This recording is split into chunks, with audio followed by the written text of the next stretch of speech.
Hello friends. आज हम पढ़ने वाले हैं हेरोन्स फार्मूला।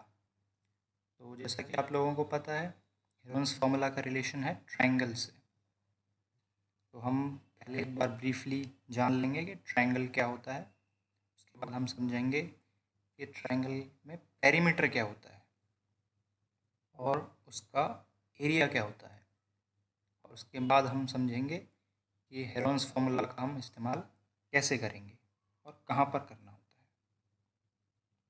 तो चलिए शुरू करते हैं। तो पहले समझते हैं कि ट्रायंगल क्या है। ट्रायंगल एक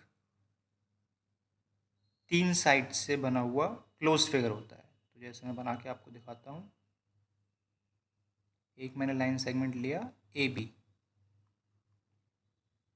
बी से जुड़ता हुआ एक मैंने लाइन सेगमेंट लिया बी सी, और फिर मैंने ए पॉइंट को सी से कनेक्ट किया तो एक और लाइन सेगमेंट हो गया।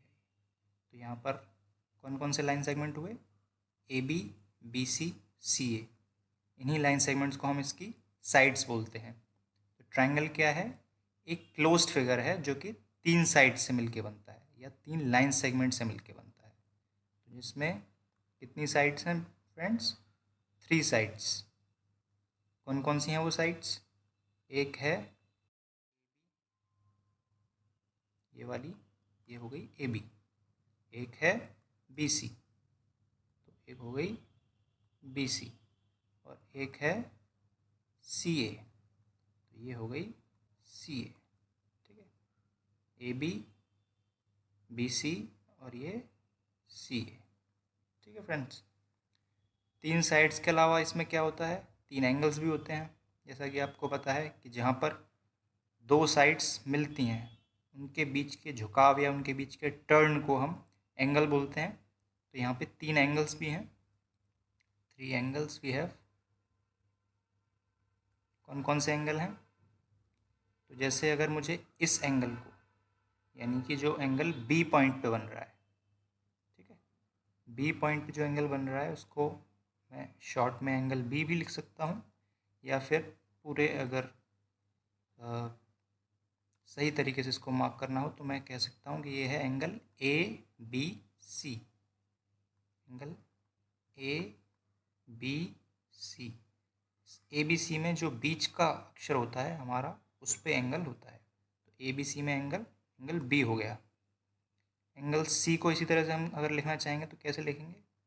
एंगल सी को अगर मुझे लिखना होगा तो मैं लिख सकता हूँ एंगल ए सी बी। ऐसे ही ये हो गया एंगल बी। एंगल सी, अगर एंगल सी को मुझे लिखना है तो कैसे लिखूँगा? सॉरी, एंगल ए को अगर लिखना होगा तो एंगल ए को अगर लिखना है तो एंगल ए हो जाएगा, एंगल लिखने का तरीका बी ए सी। तो ये होता है ट्रायंगल। क्लोज्ड फिगर, क्लोज्ड का मतलब बंद है। ठीक है, ये बंद है फिगर, आप देख सकते हो। जैसे 3 साइड से आप अगर बनाना चाहो तो आप अगर ऐसा कुछ बनाओगे, 2 साइड और 3 साइड, तो 3 साइड इसमें भी हैं, लेकिन ये क्लोज नहीं है। ये यहाँ पे क्लोज नहीं है, यहाँ पे खुला हुआ है ये, तो ये एक ट्रायंगल नहीं हुआ। तो ज़रूरी कंडीशन क्या है कि 3 साइड तो हों, लेकिन वो 3 साइड्स बंद होनी चाहिए, तभी हम उसे ट्रायंगल कहेंगे। तो ए बी सी हमारा यहाँ पे ट्रायंगल हो गया। फिर हमने देखा उसके अंदर क्या क्या होता है। 3 साइड्स होती हैं। ठीक है, 3 साइड्स हैं हमारे पास। एक है ए बी, दूसरी है बी सी, तीसरी है सी ए। यहाँ पर ए बी ये वाली, फिर बी सी, फिर सी ए। 3 एंगल्स भी हैं। कौन कौन से हैं? Angle A, angle B, angle C. Angle A जहाँ पर साइड्स कौन कौन सी मिल रही हैं? ए बी और बी सी। ए बी और बी सी जहाँ पर मिल रही हैं वहाँ पर एंगल है एंगल बी। उसको लिखने का तरीका क्या है? Angle A B C. Angle A B C क्या बता रहा है कि यहाँ पर एक लाइन है ए बी और एक लाइन है बी सी, ये दोनों मिल रही हैं, तो बीच में एंगल बन रहा है एंगल बी। ठीक है, ऐसे ही एंगल सी, यानी कि ये वाला एंगल, ये वाला, तो यहाँ ये कैसे बन रहा है? यहाँ पर कौन कौन सी लाइनें मिल रही हैं? एक लाइन मतलब कि लाइन सेगमेंट ए सी यानी साइड ए सी और साइड बी सी मिल रही हैं, साइड ए सी और साइड बी सी मिल रही हैं, तो बीच में एंगल बन रहा है एंगल सी। ऐसे ही एंगल ए कहाँ पे बन रहा है, जहाँ पर बी ए साइड और सी ए साइड मिल रही हैं, बी ए साइड और ए सी या सी ए साइड मिल रही हैं, तो बीच में एंगल बन रहा है ए। तो 3 एंगल्स होते हैं, समझ गए आप। तो ये है हमारा ट्रायंगल। तो चलिए आगे समझते हैं दूसरे नंबर पे ट्रायंगल का पेरीमीटर क्या चीज़ है। तो मैं एक ट्रायंगल फिर से बना देता हूँ आपके लिए। ट्रायंगल है ये,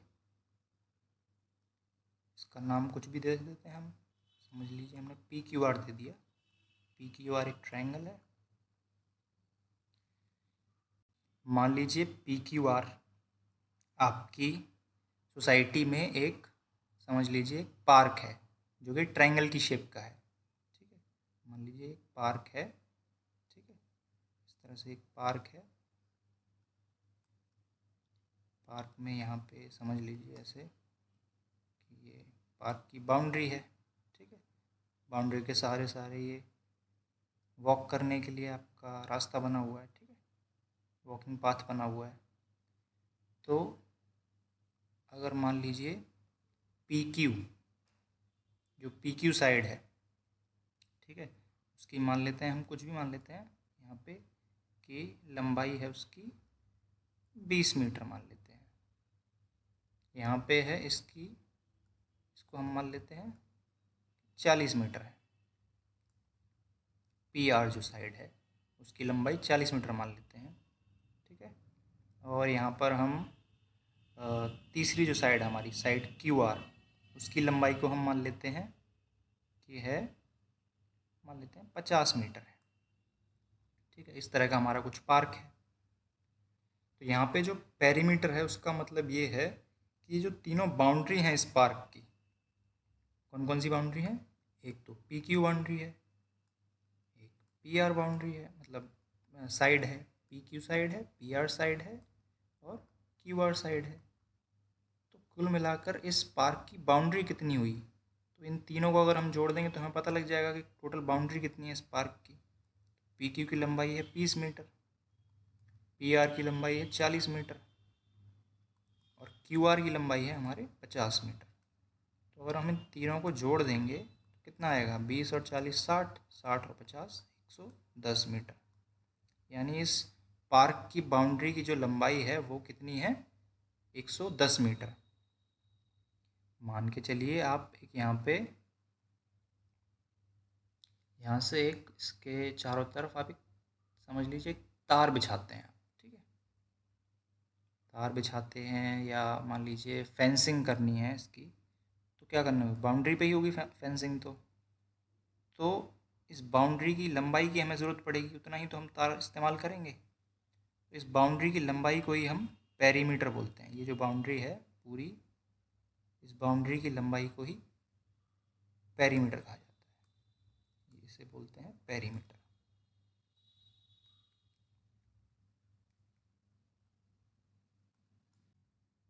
समझ गए आप। हाँ, एक ट्रायंगल है हमारे पास इस तरह से,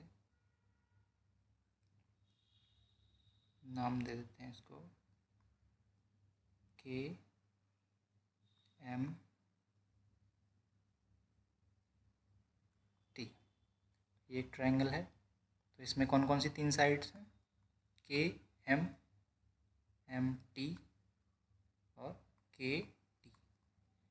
तो जो तीनों साइड्स हैं उनका जो जोड़ है, यानी इस पूरे ट्रायंगल की जो बाउंड्री है उसका जो नाप है हमारे पास, उसी को हम बोलते हैं पेरीमीटर। तो अगर के एम मान लीजिए लंबाई है 12 मीटर कह देते हैं इसको, एम टी की मान लीजिए लंबाई है 15 मीटर और इधर है ये के टी 20 मीटर। तो बताइए पेरीमीटर कितना होगा,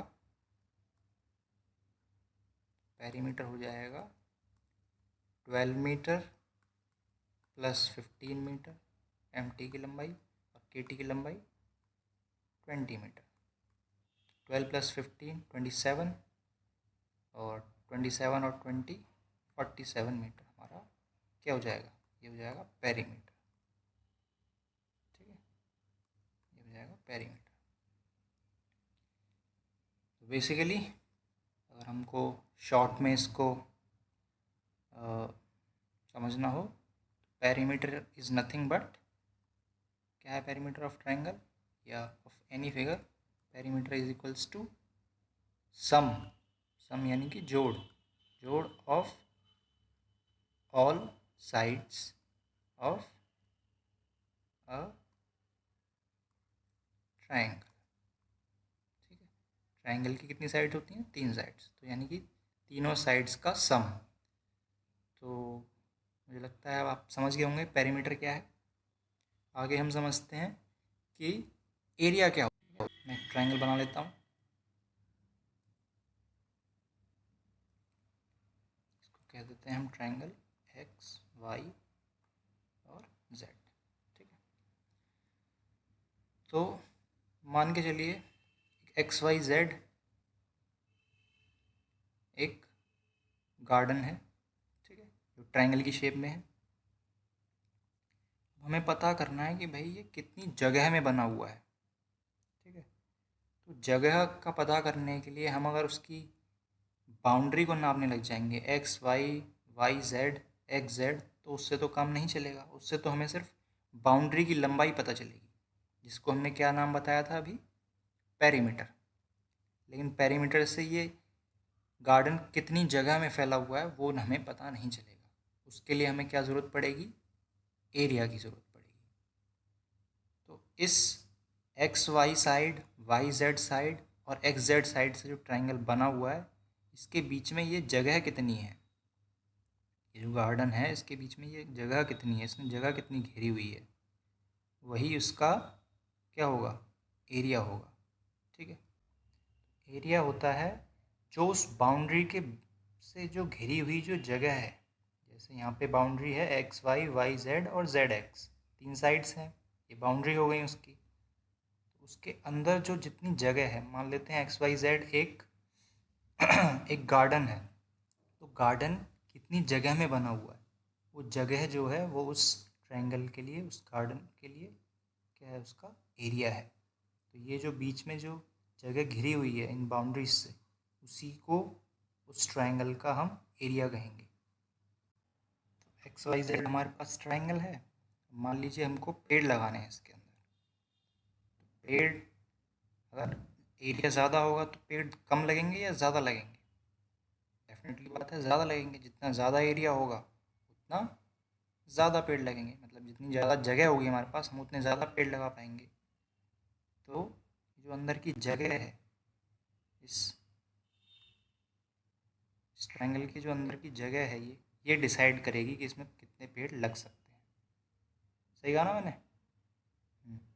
तो अभी हम देखेंगे कि इस अंदर की जगह को निकालते कैसे हैं, कैसे कैलकुलेट करते हैं। तो हम कैलकुलेट करना सीखेंगे। तो आप पिछली क्लासेस में सीख चुके होंगे एरिया ऑफ ट्रायंगल कैसे निकाला जाता है। जैसे इसका एक तरीका होता है एरिया ऑफ ट्रायंगल निकालने का। हम क्या कर देते हैं कि ट्रायंगल का एरिया निकालने के लिए ट्रायंगल जो हम फॉर्मूला सीखा है वो क्या होता है? 1/2 इंटू बेस इंटू हाइट। एक ये तरीका होता है निकालने के लिए। ठीक है, बेस इंटू हाइट। तो इसमें से ये जो साइड है, किसी एक साइड को हम बेस मान लेते हैं। जैसे अगर इस साइड को हम बेस मानेंगे तो इस पे जो इस ट्रायंगल की जो हाइट होगी, यानी कि ये जो हाइट होगी, उसको इससे मल्टीप्लाई करके और 1/2 से इंटू कर देते हैं, तो हमारे पास एरिया आ जाता है। ठीक है, तो बच्चों जैसे हमने सीखा एरिया क्या होता है ट्रायंगल का, तो हेरोन्स फार्मूला उस एरिया को निकालने का एक तरीका है। इसको हेरोन्स फार्मूला ही क्यों कहते हैं? क्योंकि हेरोन नाम के एक मैथमेटिशियन हुए प्राचीन काल में, पुराने टाइम पे, तो उन्होंने इस फॉर्मूले को दिया था, तो उनके नाम पे इसका नाम हम हेरोन्स फार्मूला के नाम से इसको जानते हैं, इसलिए हम इसको हेरोन्स फार्मूला कहते हैं। ठीक है, हेरोन्स फार्मूला क्या कहता है अगर एक ट्रायंगल है, मान के चलिए ये एक एक्स वाई जेड कह लें, ए बी सी कह लें हम, ठीक है। ए बी सी एक ट्रायंगल है, ठीक है। मान के चलिए इसकी जो एंगल ए है इसका, उसके सामने की साइड हमने ए कह दी, एंगल बी के सामने वाली साइड को हमने बी कह दिया, स्मॉल बी। एंगल सी की सामने वाली साइड को हमने स्मॉल सी कह दिया, ठीक है। तो उसका एरिया निकालने का तरीका हेरोन जी ने क्या दिया हमें, उन्होंने कहा कि हमें एस में मल्टीप्लाई करना है एस माइनस ए का, इसमें गुणा करना है एस माइनस बी का, और फिर इसमें गुणा करना है एस माइनस सी का, और इस पूरे को अंडर रूट कर देना है, तो हमें इस ट्रायंगल का एरिया निकल जाएगा। तो एग्जांपल से हम समझ लेते हैं। यहाँ पे जो एस है, एस का मतलब है, जो एस है इसका मतलब है सेमी पेरीमीटर। पेरीमीटर हमने पहले सीख लिया है कि किसी भी ट्रायंगल की तीनों साइड्स के सम को हम पेरीमीटर बोलते हैं, ठीक है। सेमी का मतलब होता है हाफ, तो यानी कि जो पेरीमीटर हमने सीखा था उसका हाफ ही सेमी पेरीमीटर है। जैसे यहाँ पे हमारे पास कौन कौन सी साइड्स, एक है ए बी जिसका नाम हमने सी कर दिया है, स्मॉल सी, बी सी है हमारे पास, और एक ए सी है। तो यानी कि हमारे पास तीन साइड्स हैं, ए, स्मॉल बी, स्मॉल सी। इन तीनों का जोड़ डिवाइड बाय 2 कर देंगे हम, तो हमें सेमी पेरीमीटर मिल जाएगा, ठीक है। तो एग्जाम्पल से हम समझने की कोशिश करते हैं।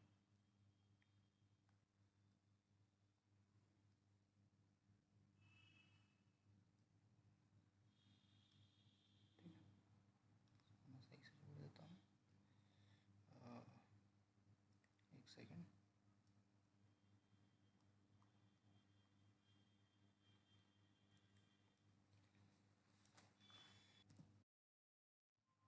जैसे हमारे पास एक ट्रायंगल है, मान के चलिए ये हमारे पास ट्रायंगल है, इसका नाम देते हैं हम ए बी सी, ठीक है। इसका हम एरिया निकाल के देखते हैं हेरोन्स फार्मूला की मदद से। ज़रूरत क्या है वैसे हेरोन्स फार्मूला की, क्योंकि आप इसमें देखिए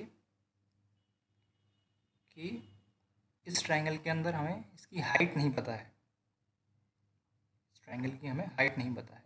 अगर हमें हाइट पता होती तो हम क्या कर सकते थे, हम अपना पुराना formula 1 into base into height वही इस्तेमाल कर सकते थे और उसकी मदद से एरिया निकाल सकते थे। लेकिन चूँकि हमें हाइट नहीं पता है, तब उस केस में हमें हेरोन्स फार्मूला की मदद लेते हैं, ठीक है। जैसे हमें तीनों साइड्स दे रखी हैं, मान के चलिए एक हमें साइड दे रखी है 30, एक दे रखी है 40 और एक दे रखी है 50 मीटर, ठीक है, 50 मीटर।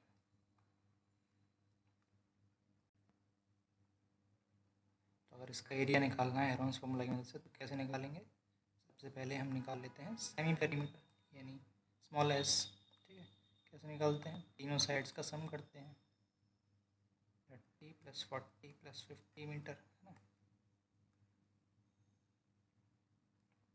किस में है, मीटर में है ये, डिवाइडेड बाय 2 कर देंगे हम, ठीक है। तो 30 और 40 70 प्लस 50 यानी 120 आ जाएगा, ये 120 मीटर बाय 2 यानी कि 60 मीटर इसका सेमी पेरीमीटर हो जाएगा। पेरीमीटर कितना हो जाएगा 120, ठीक है। तो अभी हमें हेरोन्स फार्मूला की मदद से इसको निकालना है। कैसे निकालेंगे, फार्मूला है area is equals to s into s minus a, s minus b और एस माइनस सी। यहाँ पर ए बी सी का क्रम मैटर नहीं करेगा कि आप पहले किसको रखते हैं बाद में किसको रखते हैं, क्योंकि सब गुणा ही होना है, तो उससे कोई फ़र्क नहीं पड़ेगा, ठीक है। एस की जगह पर हमने रख दिया 60 को, 60 गुणा में 60 माइनस 30, 60 गुणा में 60 माइनस 40 गुणा में 60 माइनस 50, इस पूरे पे अंडर रूट लगा दिया। तो कितना आ जाएगा, ये स्लाइड में देखते हैं, 60 गुणा में 60 माइनस 30, 60 माइनस 40, 60 माइनस 50, 60 माइनस 30 यानी 30 हो जाएगा। 60 में से 40 घटाएंगे तो 20 हो जाएगा। 60 में से 50 घटाएंगे तो 10 हो जाएगा। इसका रूट करना है। अब यहाँ पे दो तरीके हैं, या तो आप इस पूरे को गुणा कर दीजिए और उसके बाद जो नंबर आपको मिले उसका रूट निकाल दीजिए, या फिर यहीं पर ही इनके फैक्टर कर लीजिए। तो अगर आप 60 के फैक्टर करेंगे, साइड में आप फैक्टर करना आपको शायद याद होगा कैसे करते हैं। अगर हम 60 के फैक्टर करेंगे क्या आएगा, 2 से जाएगा 30 पे, फिर 2 से करेंगे, 2 1 से 2, और ये 15 पे जाएगा, फिर इसको 3 से करना होगा, 5, 5 से 5 पे ये 1 पे जाएगा। तो हमारे पास क्या फैक्टर आ गए, 2 इंटू 2 इंटू 3 इंटू 5। ठीक है, ऐसे हम 30 के फैक्टर करेंगे, इसी तरह से आप 30 के फैक्टर निकाल सकते हो। 30 के फैक्टर क्या आएंगे, 2 इंटू 3 इंटू 5। ठीक है, इंटू, मैंने ये नीचे लिख रहा हूँ, इसी के आगे कंटिन्यू बढ़ाइए यहाँ से। 20 के फैक्टर्स आप करेंगे तो क्या आएगा, 2 इंटू 2 इंटू 5। 10 के फैक्टर्स आप करोगे तो क्या आएगा, 2 इंटू 5। ये पूरे का अब हमें रूट करना है। तो जब हम रूट करते हैं तो क्या होता है, जो फैक्टर्स 2 बार आए हुए हैं उसको हमें रूट से बाहर निकालने के लिए उसे हम एक बार लिखते हैं सिर्फ। तो जैसे ये यहाँ पे 2 है तो इसको एक बार लिखा जाएगा। ऐसे ही ये 3 और ये 3 मिलके एक जोड़ा बन गया तो ये एक बार लिखा जाएगा। ये 5 और ये 5 ये जोड़ा बन गया, इसको एक बार लिखा जाएगा। ये जोड़ा, इसको भी एक बार लिखा जाएगा। ये और ये जोड़ा बन गया, इसको एक बार लिखा जाएगा।